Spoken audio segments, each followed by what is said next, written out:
Welcome back to The Messy Truth. I'm Van Jones. Now, we were tough on Republicans sometimes. Here's a messy truth for Democrats. Like I said, we kind of suck too.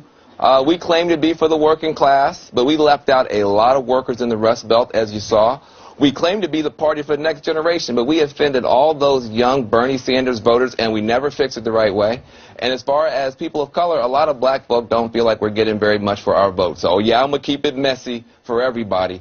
Both parties have to look at their problems. And so to talk about it, we've got the liberal activist, the rabble-rouser, the legendary filmmaker, Michael Moore in the house. Oh, I love it, I love it, I love it. Thank you. Oh, so...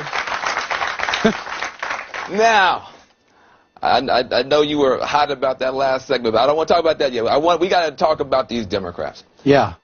By the way, who suck, because there's no other definition for a party that twice in 16 years wins the popular vote and loses the election. Yeah. Well, you can't explain that to people in other countries. How do the Democrats they lose when they win? Well, it's like But I want to get your opinion on it because, you know, the Hillary Clinton campaign came out, several days ago, and they didn't seem to really get the message. They were blaming the Comey letter for pretty much everything. You have to have a better explanation for what went wrong for Democrats in the Comey letter. What is it? Well, first of all, I haven't been grieving for the last month because I got over my 5 stages back in June when I wrote a blog that millions read that said the 5 reasons Trump's going to win. And I said, and this is how he's going to do it. He's going to win what I called the 4 Brexit states. He's going to win Pennsylvania, Ohio, Michigan, and Wisconsin. Wow. So you got 4 out of 4? Yes. I'm good for lotto numbers, too, by the way, if you need some help. But let me ask you a question. You must have had a massive polling operation that the Democrats spent millions of dollars on, yes or no? No. You must have had huge focus groups, yes or no? No. You must have had a massive data set, $1 billion data set like the Democrats, yes or no? No. So so the Democrats set $1 billion on fire, yeah. And they could have just asked you? Yes, right. And actually, I was actually trying to set up a meeting definitely in August and September, and I knew this was happening because I live in Michigan. Okay, so I don't live in the bubble. I vote in Michigan. It's my home. I grew up there, and I could see that, like the first family that you had on, there were a lot of Barack Obama voters that were going to vote for Trump. You saw it coming. Yeah, a long time ago, and it's because the people in the Rust Belt have suffered considerably, and nobody's been there for them. Not the Republicans, definitely. The Democrats are there sometimes, but not always. And they saw Trump as their human Molotov cocktail that they wanted to throw into the system and blow it up. They didn't necessarily, like you said at the beginning of the show, they didn't necessarily agree with everything with Trump, but they were angry enough wanting to make this point and send a message like they did in the Brexit vote in England. Well, that thing was coming. Message has been sent. Message sent and delivered. You saw it. You tried to warn folks, didn't listen. We got people in the audience that have a lot to say about this stuff. And the first person I want to hear from is Michael Darr, who has never voted for a Republican, but he voted for Donald Trump. Hi, Mr. Moore. I just wanted to say my grandparents are from Aleppo, so I'm the grandson of Syrian immigrants. The hate crimes against Arab people is definitely a very real thing, but I wanted to know why doesn't the Democratic Party disavow the violence against Arabs in countries like Syria with terrorist groups like Ahrar al-Sham, Jabhat al-Fateh al-Sham that they directly support with their policies? And will they focus on the people that are really dying and really suffering that they claim to care so much about in this country? Yeah, I can't answer for the Democratic Party or these politicians, and you called them policies. You could also call them non-policies, and it's why I think a lot of people were drawn to Trump because he's that kind of guy who's going to do something, and he understands the importance of the perception, and he understands how quickly he can change the perception too because he changes himself. Yep. Every other day.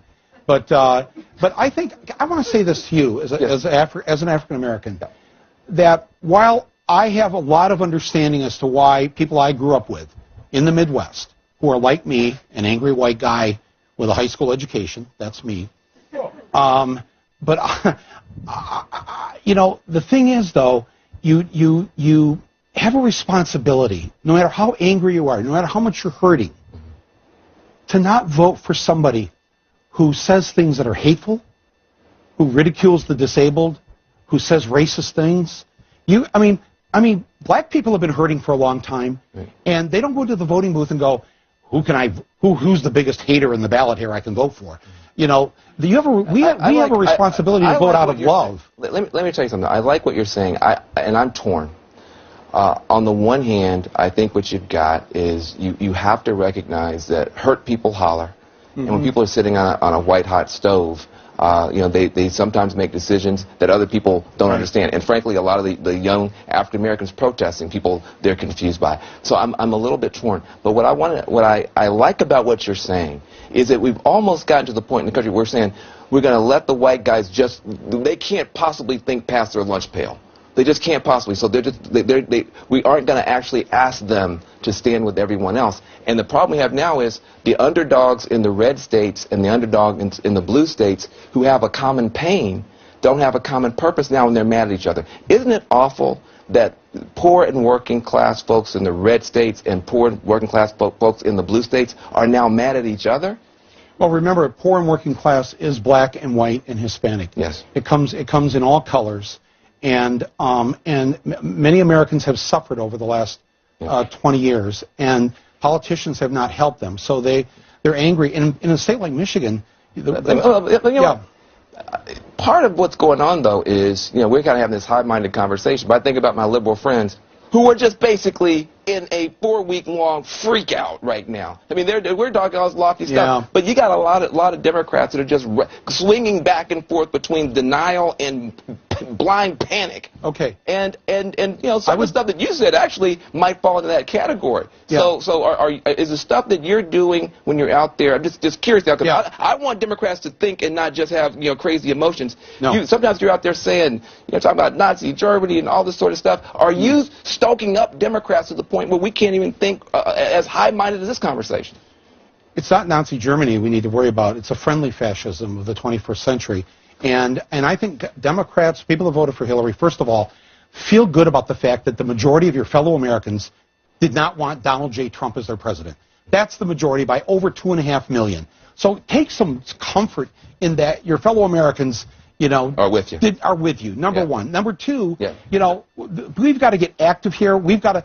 I agree with that. Can I just say this? Let me just say this. And then I got to get one voice in here. You got to hear this guy. No, let's hear the audience. Love this guy. Yeah, that's good. Go ahead. So I want to bring in Chris Vitale, who I think's got something important to say to you. When I was a kid growing up, I listened to Lee Iacocca tell us how this country got screwed on trade deals. Right now, Germany puts 19% tax on an American car that gets shipped to Germany. China does even more. China does that to ensure production in China. NAFTA was supposed to create a Mexican middle class. 25 years later, the average Mexican manufacturing wage is $2.49 an hour. Right. I don't necessarily believe that Donald Trump is a hater. I think he's a businessman. Tell me why I shouldn't have voted for him when my own union didn't back him and his own party doesn't back him on trade, but he's willing to speak the truth. On that issue, I can't tell you that I can't, because what he says, now what he'll do, I don't know what he'll do. You know, but what he says is that NAFTA was wrong. That's correct. It was wrong. TPP is wrong. All the whole unfair thing that got set up. And Democrats and Republicans screwed the working class of this country. And the low unemployment that we have now is in large part due to the fact that, yes, people have jobs, but they don't have the union jobs, the middle class jobs that they used to have. But let's see what he does with that, because ultimately he's a billionaire who looks out. He has an ideology that he believes in, and it's called Donald J. Trump. That's what he's going to make sure that he takes care of. Hey, look, I don't think he's going to take care of you, the working person. I think he's done more for me than any Democrat's done in my lifetime. He hasn't done anything for you yet. He raised the issue. He raised the issue, and that's more than any of them have done. Hey, let him talk. Let him talk. What has he? By the way, this is a raised the issue. Wait, hold on a second. He's a Chrysler worker, and he's from a state I think you've heard of called Michigan. So what has he done for you? In a county you've heard of called Macomb. That's right. I can tell you this: no other politician in my lifetime has ever brought this issue to the forefront. And the fact of the matter is, we do get screwed on trade. Yep. And they tell these companies to be more global. Well, when you add $9,000 the price of a Jeep when it goes to Germany, I'm frankly amazed they can sell any of them over there, let alone a few of them. Right. And that needs to when change. he doesn't follow through, when he doesn't get rid of NAFTA, when you're still screwed in Michigan 5 months from now, 2 years from now, where are you going to be then on this How do you know he's not going to follow through, Michael? There's nothing in his behavior. The man is, first of all, a malignant narcissist, and he's only about himself, folks. And you're about to see that happen in I hate to say this. I guess you could say the same thing about Hillary Clinton. Wait, hold on, guys, calm down. I hate to be the one to say this. It makes me feel very odd, but he's not an idiot. He's got to get reelected. He's got to get reelected by these guys. Can't you give him a chance at least on the stuff you agree with them on? I can't even imagine he's thinking about reelection. I can't even imagine he's thinking about, I got to do this for 4 years. Not fair. Okay, listen. I got to get one more voice in here. Hey, thank you so much, sir. We got, give a round of applause. Thank you, sir. We got Rebecca Leapson here, a sophomore at Stony Brook University. She's got a tough political question for you. Hi. So I've grown up in an era that's greatly been characterized by political gridlock. So with that being said, what do you think is the best move going forward for the congressional Democrats? Do you think that they're going to be as oppositional as the GOP was under Obama? So. Oh, yes. Or do you think they're actually going to try and reach across the aisle and form some sort of coalition? No. This is not the kumbaya moment here. The Democrats in Congress, they represent the majority. The majority of Americans, let's say it again, wanted Hillary Clinton. The majority of Americans did not want Donald Trump. It is the responsibility of this minority of Democrats in Congress to block, obstruct, disrupt, and do whatever they can to prevent the onslaught that is going to happen with Donald Trump that the American people do not support. Wait a minute. I keep feeling so odd. I ruined your kumbaya moment. Exactly. I'm sorry. But let me just push back on you I'm on the left side of Pluto just like you. Yeah. But let me just say a couple of things. I wore a tie for you, by the way. And I appreciate that, sir. Listen, when the Republicans did this, they blocked our president on everything. Mm-hmm. And you know who suffered? Mm-hmm. Those workers suffered. Mm-hmm. The kids in Oakland suffered. The whole country suffered. Yeah. Are you saying that now Democrats should have a policy of imposing that same suffering for 4 more years? You're saying we shouldn't even try to find any way out? Their job is to stop the suffering that these people are going to cause. And let me tell you something. He's going to be inaugurated on January 20th.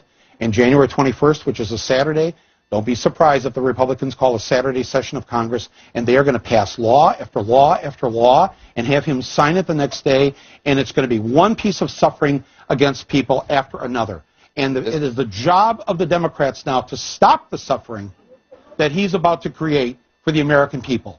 That is their job, and they have to do it, and they better be planning it right now instead of being the wimps that they usually are. Well, and this is going to be, again, here's the messy truth for Democrats. Yeah.